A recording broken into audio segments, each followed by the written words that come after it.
Hello guys, good afternoon. और अभी हो रहे हैं दोपहर के 12 बज रहे हैं, मतलब हाँ 12 सवा 12 बजने वाले। और मैंने इतना लेट व्लॉग इसलिए स्टार्ट किया क्योंकि मैं सुबह से काम कर रही थी। मतलब झाड़ू पोछा किया, मम्मी ने बर्तन मांजे क्योंकि हमारी भाई ने काम छोड़ दिया है। और डस्टिंग वगैरह पूरा किया। देखो अभी भी पूरा क्लीन नहीं है, मतलब क्लीन तो सब कुछ है, टेबल वगैरह सब कुछ क्लीन कर दिया है, लेकिन टेबल को उसकी सही प्लेस पे नहीं रखा क्योंकि जस्ट मैं आके बैठी हूँ पोछा लगा के, मुंह धोया और थोड़ी सी क्रीम लगाई क्योंकि इतना रफ हो रहा है चेहरा। हमारे वहाँ 2 दिन में अचानक मौसम चेंज हो गया है। वहाँ बहुत ज़्यादा हवा चलने की वजह से पूरा ऐसा लग रहा है ना, रफ रफ हो रही स्किन। तो क्रीम लगा कर आई पोछा लगाने के बाद में, और थोड़ी देर बैठ के फिर नहाने जाऊंगी। कल अष्टमी थी तो कल हम लोगों के वहाँ थी पूजा और मेरा उपवास कंप्लीट हो गया कल ही। मतलब मेरा उपवास मैंने कल शाम को खोल लिया था क्योंकि हमारी कुलदेवी की पूजा होने के बाद उसके बाद हम लोग उपवास नहीं रखते। तो अष्टमी की पूजा हम लोग दिखाते नहीं क्योंकि वो कुलदेवी की रहती है, तो उसको दिखाया नहीं जाता है, तो मैंने उसको शूट नहीं किया। कल पूरे दिन बहुत काम हो गया था। आंटी भी नहीं आ रही है, जो मतलब काम करने वाली आंटी आती है वो भी नहीं आ रही है, उन्होंने काम छोड़ लिया। तो सुबह से पोछा लगाया, झाड़ू किया पूरे घर की। और नवरात्रि की वजह से हाँ वो गांव चली गई हैं तो वो प्रॉब्लम हो रही है। और फिर उनका क्या होता है, जैसे ना मतलब नवरात्रि आती है तो फिर वो लोग गांव जाते हैं तो 2-3 महीने फिर वो वहीं रहते हैं। तो इतने में फिर मैंने बोल दिया दिवाली मनाएंगे, फिर उधर वो हो जाता है कि न्यू ईयर स्टार्ट होने वाला है तो फिर हम वो करेंगे, फिर रिटर्न हम संक्रांत तक ही आ रहे, तो इतने दिन कोई वेट नहीं करता। तो मैंने इस बार तो उनको हटा ही दिया, बहुत परेशान हो गई थी मैं, तो उनको हटा दिया। और फिर उनके जाने के बाद पूरा घर का काम इतना निकला ना, उन्होंने सोफ़े और ये पलंग वगैरह है इसके नीचे से झाड़ू पोछा ही नहीं करते थे ढंग से, तो वो किया मैंने, सब घिसा घासी की उसके नीचे ब्रश लेके। तो फिर अब जाके वो 2 दिन में थोड़ा क्लीन हुआ है और अब जाके मैं थोड़ी फ्री हुई हूँ। अब मैं जाऊंगी थोड़ी देर में नहाने क्योंकि जस्ट पोछा लगा कर ही आई हूँ मैं। और सुबह मुझे मतलब नहा धोकर फिर काम करना मुझे बिल्कुल अच्छा नहीं लगता है, तो सब सफाई वफाई की मैंने। और अभी थोड़ा सा बैठूंगी 10 मिनट, फिर नहाऊंगी, फिर खाना खाएंगे हम लोग। मैं थोड़ी देर में मिलती हूँ आप लोगों से।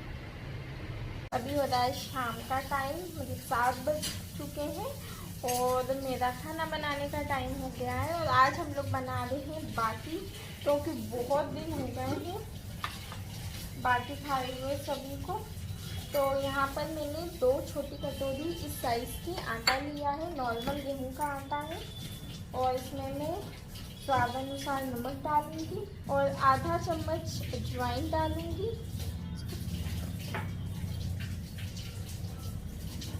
ये आधा छोटा चम्मच मैंने अजवाइन ली है। थोड़ी सी हल्दी डालूंगी। अब मैं इसमें डालूंगी बेकिंग पाउडर, छोटा वाला चम्मच जो आता है ना उससे आधा चम्मच, आधे से भी थोड़ा कम। और मैं बाटी माइक्रोवेव में बनाने वाली हूँ। इसमें मैं डालती हूँ ऑयल। इस चम्मच से मैं 4 चम्मच तेल डालूंगी, क्योंकि अगर ऑयल अच्छा डाल देते हैं ना तो बाटी बहुत ही अच्छी बनती है, बाहर से एकदम क्रिस्पी और अंदर से एकदम कुक एंड सॉफ्ट। तो थोड़ा सा अच्छा ऑयल रहता है तभी अच्छी बनती है। और बहुत सारे लोगों को प्रॉब्लम होती है। आज मेरे किसी रिलेटिव ने मुझे बोला कि आप माइक्रोवेव में एक ऐसे परफेक्ट बाटी कैसे बना लेते हो, तो मम्मी ने मुझे आइडिया दिया कि आज तू बाटी बना ही रही है घर पे भी, तो वीडियो बना दे जिससे सभी को यूज़फुल रहेगा। क्योंकि बहुत बार माइक्रोवेव होने के बावजूद भी बहुत से लोग नहीं बना पाते हैं। तो आज मैं आपको बहुत ही सिंपल तरीके से बाटी बनाना बता रही हूँ, वो भी माइक्रोवेव में। अब मैं इसका टाइट डो बना लूँगी।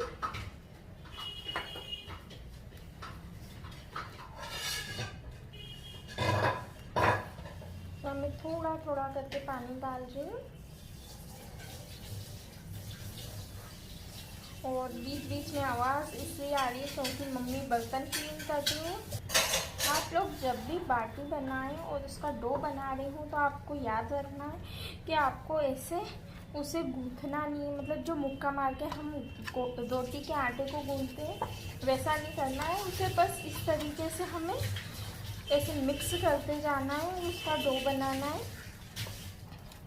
ऐसा मेरी मम्मी ने मुझे बताया था जब मैंने पहली बार बाटी बनाना सीखी थी, तो मैंने सोचा आप लोगों को भी ये इन्फॉर्मेशन दे दूँ। तो इससे क्या होता है, वो इस तरीके से मिक्स करते हैं।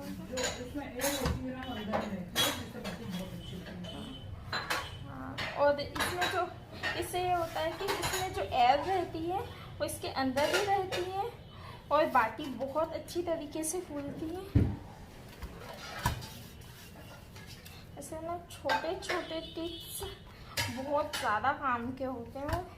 ये चीज़ें सिर्फ एक्सपीरियंस जिसके पास होता है वही बता सकता है। मेरा डो रेडी है एकदम परफेक्टली। देखिए अब मैं इसे 4 पीसेस में डिवाइड कर लूँगी। इस तरीके से मैं 4 पीसेस में इनको डिवाइड करने के बाद इसे मिक्स करते हुए इसका गोला बनाऊंगी। हम लोग ज़्यादा बड़ी बाटी नहीं बनाते हैं, छोटी छोटी बनाते हैं और उसे इस तरीके से घुमाते हुए हम लोग एकदम बाहर से चिकना कर देंगे।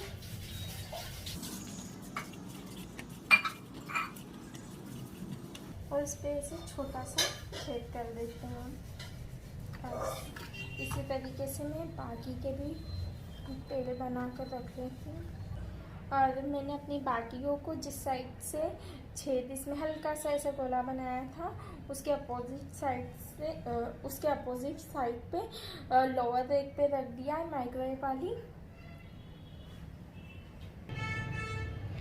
अब मैं अपने माइक्रोवेव को 180 डिग्री पे प्रीहीट करने के लिए लगाऊंगी। इसमें सिस्टम है कि आप एक बार क्लिक करके डबल से क्लिक कर दें तो ओवन ऑटोमेटिकली प्रीहीट होने लगता है। लेकिन आपका अगर माइक्रोवेव इस टाइप का नहीं है तो आप 180 डिग्री पे उसको 4 मिनट सेट करके प्रीहीट करने रख दें बस। मेरा ओवन प्रीहीट हो चुका है और मैंने अपने बाटी को अंदर रख दिया। अब मैं इसे 180 डिग्री पे सेट करूँगी और 15 मिनट के लिए इसको 180 डिग्री पे कुक करूँगी।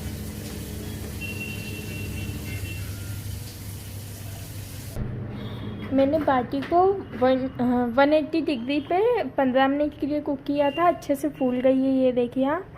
अब मैं इसे 220 डिग्री सेल्सियस पे लगाऊंगी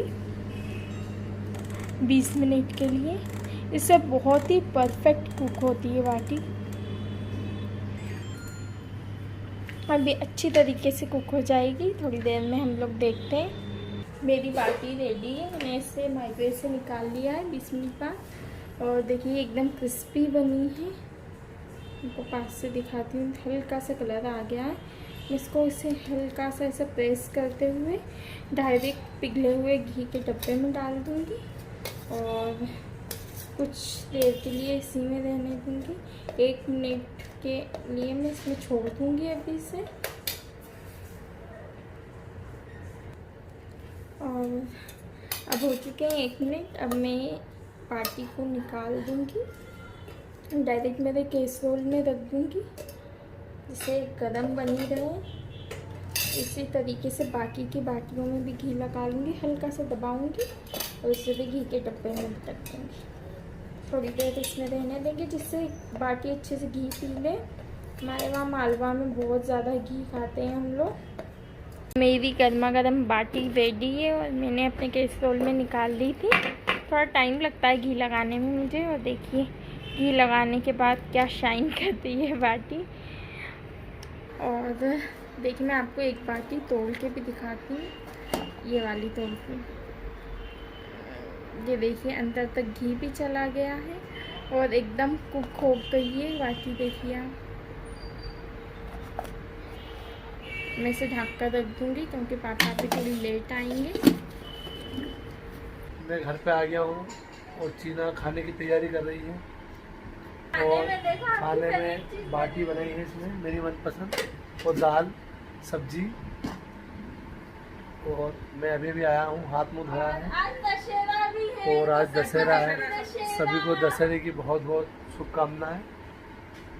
और हम लोग बैठे हैं खाना वाना खाकर आराम से देख रहे हैं IPL।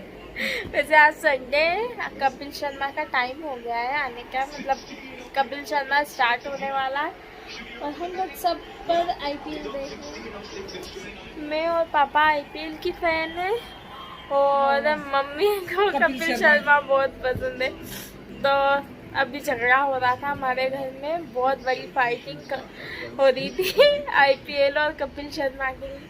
तो आप लोग बताना कि आपको दोनों में से कौन सा शो दोनों में से क्या ज़्यादा पसंद है। तो आज है दशहरा, मुझे सुबह नहीं पता था क्योंकि दो दशहरे, मतलब हमारे वहाँ ऐसा हो रहा है कि कल भी मतलब मंडे को भी दशहरा सेलिब्रेट कर रहे हैं और आज मतलब संडे को भी। तो थोड़ा कंफ्यूजन है, तो भी मैं आप लोगों को हैप्पी दशहरा विश करती हूँ मेरी पूरी फैमिली की तरफ से। आप सभी को हैप्पी दशहरा, हैप्पी दशहरा। और मेरे पापा सुन रहे हैं IPL के कमेंट पे, सुन रहे हैं वो IPL की फ़ोन पे, क्योंकि मम्मी ने हटा दिया है IPL, तो उन्होंने हॉटस्टार पे लगा लिया है। तो हम दोनों उसमें देखेंगे और हम लोग भी लेंगे नेक्स्ट व्लॉग में जो जल्दी आएगा, स्टार्ट हो गया है। तो चलिए हम लोग मिलते हैं नेक्स्ट व्लॉग में जो बहुत जल्दी आने वाला है। और please like comment and subscribe कर दीजिए। और अगले वीडियो में मैं कुछ खास दिखाने वाली हूँ, और बहुत ही यूज़फुल चीज़ दिखाने वाली हूँ। और सेकंड चीज़, मेरी एक विश पूरी हो गई है जो मैं आप लोगों को दिखाने वाली हूँ। तो चल आप लोग गेस करो। हाँ, मेरी मम्मी आज बहुत खुश है, किस रीज़न से है वो आपको नेक्स्ट व्लॉग में पता चलेगा। तो मिलते हैं हम नेक्स्ट व्लॉग में, बाय बाय।